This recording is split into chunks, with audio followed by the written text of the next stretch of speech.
नीलाम्बुश्यामल कोमलां सीता समारोपित वाम भागवम पाणो महासायक चारु चापम नमामि रामं रघुवंशनाथम। श्री गुरुचरण सरोज रज निज मन मुकुर सुधारि बरनउँ रघुबर विमल जसु जो दायको फल चारि। तुम प्रेरक सबके हृदय सोमति राम ही देहु बचन मोर तज रहाई घर परिहर सील सनेहु। राजा दशरथ जी कहते हैं, हे सदाशिव, आप मेरी विनती सुनिए। आप प्रेरक रूप से सबके हृदय में हैं। आप श्री रामचंद्र जी को ऐसी बुद्धि दीजिए जिससे कि वे मेरे वचन को त्याग कर और शील स्नेह छोड़कर घर में ही रह जाएं। अजसु होऊ जग सुजसु न साऊ नरक परऊँ बर सुरपुर जाऊ। सब दुख दुसह सहावहु मोहि लोचन ओट राम जनि होहि। असमन गुनहि राउ नहीं बोला पीपर पात सरिस मनु डोला। रघुपति पितहि प्रेम बस जानी पुनि कछु कहे सी मातु अनुमानी। इस काल अवसर अनुसारी बोले बचन विनीत विचारी। तात कहाँ कछु करहूँ डिठाई अनुचित क्षमब जानि लरिकाई। अति लघु बात लागी दुख पावा काहू न मोहि कही प्रथम जनावा। देखि गोसाई पूछू माता सुनि प्रसंग भय शीतल गाता। जगत में चाहे अपैसो और सुयश नष्ट हो जाएं, चाहे मैं नरक में गिरूं अथवा स्वर्ग चला जाऊं, और भी सब प्रकार के दुसह दुख आप मुझसे सहन करा लें, पर श्री रामचंद्र मेरी आंखों की ओट न हो। राजा मन ही मन इस प्रकार विचार कर रहे हैं, बोलते नहीं। उनका मन पीपल के पत्ते की तरह डोल रहा है।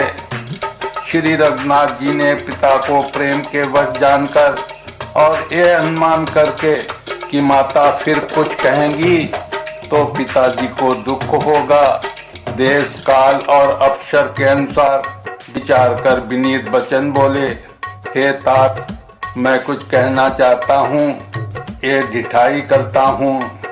इस अनौचित्य को मेरी बाल्यावस्था समझकर क्षमा कीजिएगा। इस अत्यंत तुच्छ बात के लिए आपने इतना दुख पाया, मुझे किसी ने पहले कहकर ये बात नहीं जनाई। स्वामी, आपको इस दशा में देखकर मैंने माता से पूछा। उनसे सारा प्रसंग सुनकर मेरे सब अंग शीतल हो गए। मुझे बड़ी प्रसन्नता हुई। मंगल समय स्नेह बस सोच परिहरि उतात। आयसु देवी हरसिहिय कई पुल के प्रभु गात। हे पिताजी, इस मंगल के समय इसने वश होकर सोच करना छोड़ दीजिए और हृदय में प्रसन्न होकर मुझे आज्ञा दीजिए। ये कहते हुए प्रभु श्री रामचंद्र जी पुलकित हो गए। धन्य जन्म जगती तलतासु पितहि प्रमोद चरित सुनि जासु। चारि पदारथ कर तलता के प्रिय पितु मात प्राण सम जाके। आयसु पाल जन्म फल पाई अइहूँ बेगी होई रजाई। विदा मातु सब आबहु मांगी चलिहूँ बनई बहुरी पग लागी। अस कही राम गवन तब कीन्हा भूप शोक बस उतर न दीन्हा। नगर व्यापी गई बात सुती थी छुअत चढ़ी जनु सब तन बीची, सुनि भय बेकल सकल नर नारी, बेल बिटप जिमि देखि दवारी, जो जहाँ सुनई धुनहि सिरु सोई, बड़ विषादु नहीं धीरज होई। उन्होंने कहा, इस पृथ्वी तल पर उसका जन्म धन्य है जिसके चरित्र सुनकर पिता को परमानंद हो, जिसको माता पिता प्राणों के समान प्रिय हैं, चारों पदार्थ अर्थ धर्म काम मोक्ष उसकी मुट्ठी में रहते हैं। आपकी आज्ञा पालन करके और जन्म का फल पाकर मैं जल्दी ही लौट आऊंगा, अतः कृपया आज्ञा दीजिए। माता से विदा मांग आता हूँ, फिर आपके पैर लगकर प्रणाम करके वन को चलूंगा। ऐसा कहकर तब श्री रामचंद्र जी वहां से चल दिए। राजा ने शोक बस कोई उत्तर नहीं दिया। वो बहुत ही तीखी बात नगर भर में इतनी जल्दी फैल गई, मानो डंक मारते ही बिच्छू विष सारे शरीर में चढ़ गया हो। इस बात को सुनकर सब स्त्री पुरुष ऐसे व्याकुल हो गए जैसे वन में आग लगी देखकर बेल और वृक्ष मुरझा जाते हैं। जो जहाँ सुनता है वो वहीं सिर धुनने पीटने लगता है। बड़ा विषाद है, किसी को धीरज नहीं बनता। मुख सुकाहि लोचन श्रवई, शोकुन हृदय समाई, मनहु करुण रस कट कटई, उतरी अवध बजाई। सबके मुख सूख जाते हैं, आंखों में आंसू बहते हैं, शोक हृदय में नहीं समाता, मानो करुणा रस की सेना अवध पर डंका बजाकर उतर आई हो। मिले ही मांझ विधि बात बेगारी, जहाँ तहाँ देहि कई कई गारी, यही पापिनि बूझि का परयो, छाई भवन पर पावक धरयो, निज कर नयन काढ़ी चह दीखा, डारी सुधा विषु चाहत चीखा, कुटिल कठोर कुबुद्धि अभागी, भय रघुवंश बेनु बन आगी। पालव बैठी पेड़ एहि काटा, सुख में हूँ शोक ठाटु धरि ठाटा, सदा राम यही प्राण समाना, कारण कवन कुटिल पन उठाना, सत्य कहीं कभी नारी सुभाऊ, सब विधि अगहु अगाध दुराऊ, निज प्रतिबिंब बरुक गही जाई, जानी न जाई नारी गति बाई। सब मेल मिल गए थे, सब संयोग ठीक हो गए थे। इतने में ही विधाता ने बात बिगाड़ दी। जहाँ तहाँ लोग कैकेयी को गाली दे रहे हैं। इस पापिन को क्या सूझ पड़ा जो इसने छाए घर पर आग लगा दी। ये अपने हाथ से अपनी आंखों को निकालकर आंखों के बिना ही देखना चाहती है और अमृत फेंककर विष चखना चाहती है। ये कुटिल कठोर दुर्बुद्धि और अभाग्नि कैकेयी रघुवंश रूपी बांस के वन के लिए अग्नि हो गई। पत्ते पर बैठकर इसने पेड़ को काट डाला, सुख में शोक का वातावरण कर दिया। श्री रामचंद्र जी इसे सदा प्राणों के समान प्रिय थे, फिर भी न जाने किस कारण इसने एक कुटिलता ठानी। कभी सत्य ही कहते हैं कि स्त्री का स्वभाव सब प्रकार से पकड़ने में न आने योग्य अथाह भेद भरा होता है। अपनी परछाई भले ही पकड़ जाए, पर भाई स्त्रियों की गति चाल नहीं जानी जाती। काह न पावक जारि सक, का न समुद्र समाई, का न करे अबला प्रबल, के जग कालु न खाई। आग क्या नहीं जला सकती, समुद्र में क्या नहीं समा सकता, अबला कहाने वाली प्रबल स्त्री क्या नहीं कर सकती, और जगत में काल किसको नहीं खाता। का सुनाई विधि का सुनावा, का दिखाई चह का दिखावा। एक कहाई भली भूप न कीन्हा, पर विचार नहीं कुमति दीना। जो हटि भयउ सकल दुख भाजनु, अबला विबस ज्ञान गुण गाजनु।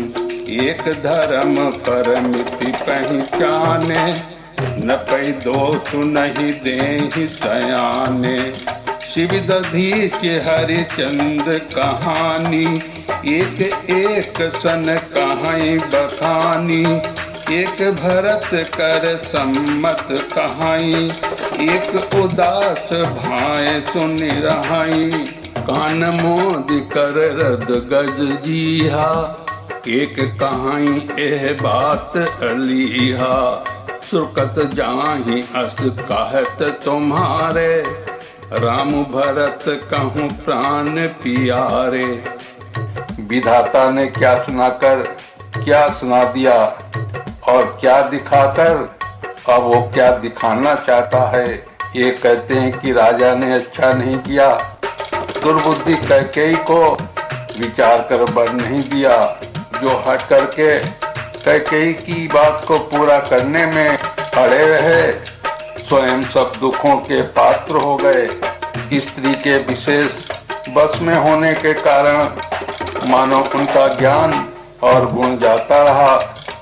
एक दूसरे जो धर्म की मर्यादा को जानते हैं और सयाने हैं, वे राजा को दोष नहीं देते। वे शिव दधीची और हरिश्चंद्र की कथा एक दूसरे से बखान कर कहते हैं। कोई एक इसमें भरत जी की सम्मति बताते हैं, कोई एक सुनकर उदासीन भाव से रह जाते हैं, कुछ बोलते नहीं।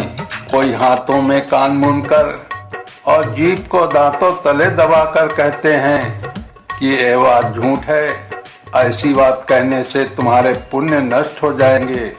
भरत जी को तो श्री रामचंद्र जी प्राणों के समान प्यारे हैं।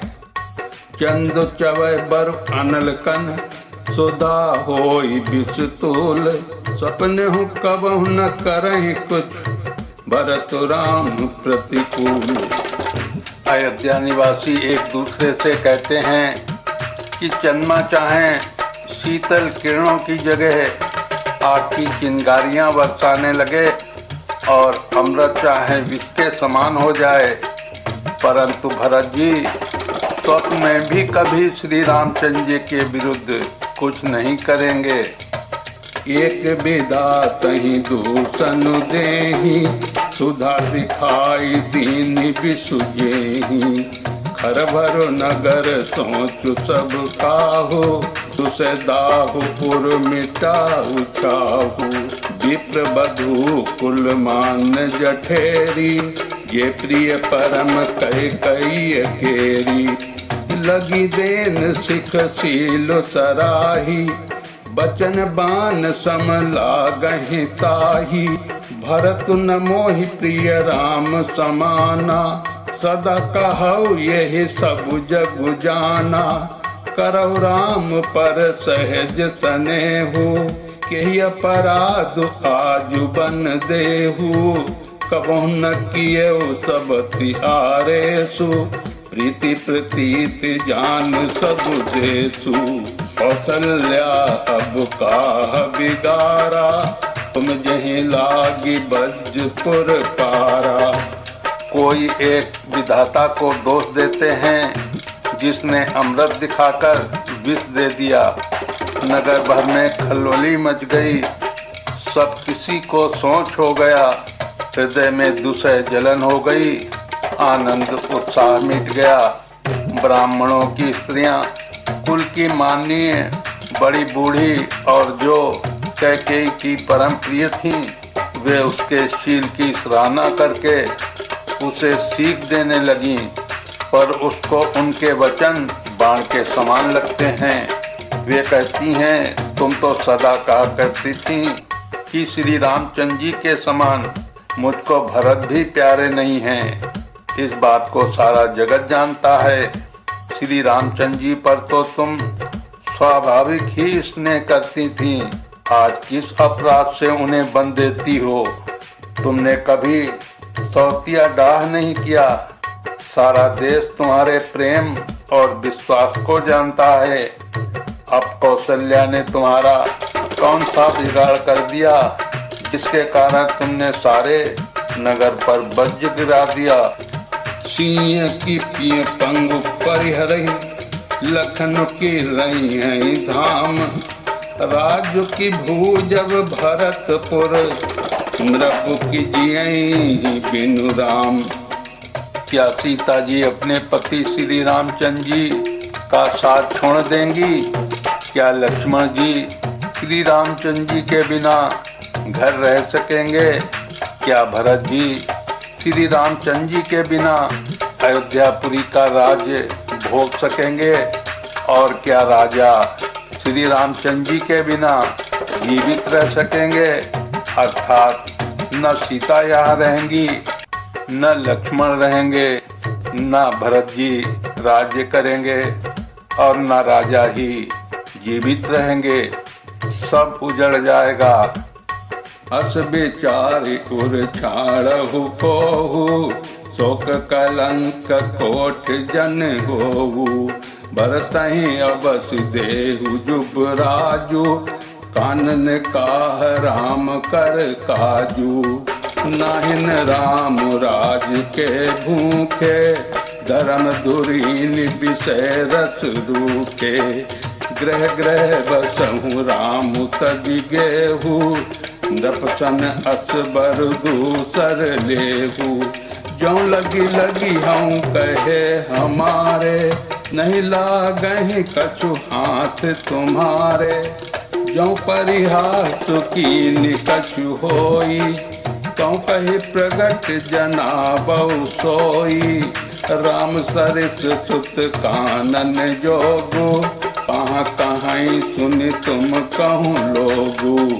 उठौ बेग सोई करहु उपाई यही विधि शोक कलंक नसाई। हृदय में ऐसा विचार कर क्रोध छोड़ दो। शोक और कलंक की कोठी मत बनो। भरत को अवश्य युवराज पद दो। पर श्री रामचंद्र जी का वन में क्या काम है? श्री रामचंद्र जी राज्य के भूखे नहीं हैं। वे धर्म की धुरी को धारण करने वाले और विषय रस से रूखे हैं। अर्थात उनमें विषयाशक्ति ही नहीं।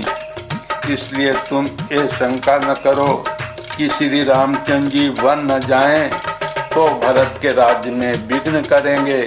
इतने पर भी मन न माने तो तुम राजा से दूसरा ऐसा ये वर मांग लो कि श्री राम घर छोड़कर गुरु के घर रहें। जो तुम हमारे कहने पर न चलोगी तो तुम्हारे हाथ कुछ भी न लगेगा। यदि तुमने कुछ हंसी की हो तो उसे प्रकट में कहकर जना दो कि मैंने दिल्लगी की है। राम सरीखा पुत्र क्या वन के योग्य है? ये सुनकर लोग तुम्हें क्या कहेंगे? जल्दी उठो और वही उपाय करो जिस उपाय से इस शोक और कलंक का नाश हो। यही भांति शोक कलंक को जाई उपाय करी कुल पालही। हट पेर राम ही जात बन जनी बात दूसर चालही। जिमि भानु बिन दिन प्राण बिनु जनु चंद बिनु जिम जामिनी। तिमि अवध तुलसीदास प्रभु बिनु समुझ धौजिय भामिनी। जिस तरह नगर का शोक और तुम्हारा कलंक मिटे वही उपाय करके कुल की रक्षा कर बन जाते हुए श्री रामचंद्र जी को हट करके लौटा ले। दूसरी कोई बात न चला। तुलसीदास जी कहते हैं जैसे सूर्य के बिना दिन, प्राणों के बिना शरीर और चंद्रमा के बिना रात निर्जीव तथा शोभाहीन हो जाती है, वैसे ही श्री रामचंद्र जी के बिना अयोध्या हो जाएगी। हे भामिनी, तू अपने हृदय में इस बात को समझ विचार कर देख तो सही। सखिन सिखावन दीन सुनत मधुर परिणाम हित, तई कछु कान न दीन कुटिल प्रबोधि कुबरी। इस प्रकार सखियों ने ऐसी सीख दी जो सुनने में मीठी और परिणाम में हितकारी थी, पर कुटिला कुबरी की सिखाई पढ़ाई हुई कैकेयी ने इस पर जरा भी कान नहीं दिया। उतर न देई दुसहर सुरुखी, मृगिन चितव जनु बाघिन भूखी। व्याधि असाध जानी तिन त्यागी, चली कहत मति मंद अभागी। राजो करत ए दइयो बिगोई, कीने सी अस जस करई न कोई। यही विधि बिल पहि पुर नर नारी, देहि को चालिहि कोटिक गारी। जरहि विषम जर जेहि उतासा, कवनि राम बिनु जीवन आशा। विपुल वियोग प्रजा अकुलानी, जन जल चर गन सुखत पानी। अति विषाद बस लोग लोगाई, गए मातु पहि राम गोसाई। मुख प्रसन्न चित चौगुन चाऊ, मीठा सोच जनि राखै राऊ। कैकेयी कोई उत्तर नहीं देती। वो दूसरे क्रोध के मारे रूखी बेमुरब्बत हो रही है। ऐसे देखती है मानो भूखी बाघिन हिरनियों को देख रही हो। तब सखियों ने रोग को असाध्य समझकर उसे छोड़ दिया। सब उसको मंदबुद्धि अभाग्नि कहती हुई चल दी। राज्य करते हुए इस कैकेयी को दैव ने नष्ट कर दिया। इसने जैसा कुछ किया वैसा कोई भी न करेगा। नगर के सब स्त्री पुरुष इस प्रकार विलाप कर रहे हैं और उस कुचाली कैकेयी को करोड़ों गालियां दे रहे हैं। लोग भयानक दुख की आग में जल रहे हैं। लंबी सांसें लेते हुए वे कहते हैं कि श्री रामचंद्र जी के बिना जीने की कौन आशा है। महान वियोग की आशंका से प्रजा ऐसी व्याकुल हो गई है मानो पानी सूखने के समय जलचर जीवों का समुदाय व्याकुल हो। स्त्री पुरुष और स्त्रियां अत्यंत विषाद के बस हो रहे हैं। स्वामी श्री रामचंद्र जी माता कौशल्या के पास गए। उनका मुख प्रसन्न है और चित्त में चौगना चाव उत्साह है। ये सोच मिट गया है कि राजा कहीं रख न लें। श्री रामचंद्र जी को राज तिलक की बात सुनकर विषाद हुआ था कि सब भाइयों को छोड़कर बड़े भाई मुझको ही राज तिलक क्यों होता है। अब माता कैकेयी की आज्ञा और पिता की मौन सम्मति पाकर वो सोच मिट गया। नव गयंदु रघुबीर मनु, राजु अलान समान। छूट जानि बन गवन सुने, और आनंद अधिकान। श्री रामचंद्र जी का मन नए पकड़े हुए हाथी के समान और राज तिलक उस हाथी के बांधने की कांटेदार लोहे की बेड़ी के समान है। वन जाना है ये सुनकर अपने को बंधन से छूटा जानकर उनके हृदय में बड़ा आनंद बढ़ गया है। रघुकुल तिलक जोरी दो हाथा, मुदित मातु पद नायउ माथा। दीनी आशीष लाई उर्लीने, भूषण बसन निछावरी दीने। बार बार मुख चुंबती गाता, नयन नेह जन पुलकित गाता। गोद राति पुनि हृदय लगाए, स्रवत प्रेम रस पयद सुहाए। प्रेम प्रमोद न कछु कहि जाई, रंक धनद पद बीजन पाई। सादर सुंदर बदन निहारी, बोली मधुर बचन महतारी, कहो तात जननी बलिहारी, कबहि लगन मुद मंगलकारी, सुकृत शील सुख सीव सुहाई, जन्म लाभ कहीं अवधि अघाई। रघुकुल तिलक श्री रामचंद्र जी ने दोनों हाथ जोड़कर आनंद के साथ माता के चरणों में सिर नवाया। माता ने आशीर्वाद दिया, अपने हृदय से लगा लिया और उन पर गहने तथा कपड़े न्यौछावर किए। माता बार बार श्री रामचंद्र जी का मुख चूम रही हैं। नेत्रों में प्रेम का जल भर आया है और सब अंग पुलकित हो गए हैं। श्री राम को अपनी गोद में बैठाकर फिर हृदय से लगा लिया। सुंदर स्तन प्रेम रस दूध बहाने लगे। उनका प्रेम और महान आनंद कुछ कहा नहीं जाता, मानो कंगाल ने कुबेर का पद पा लिया हो।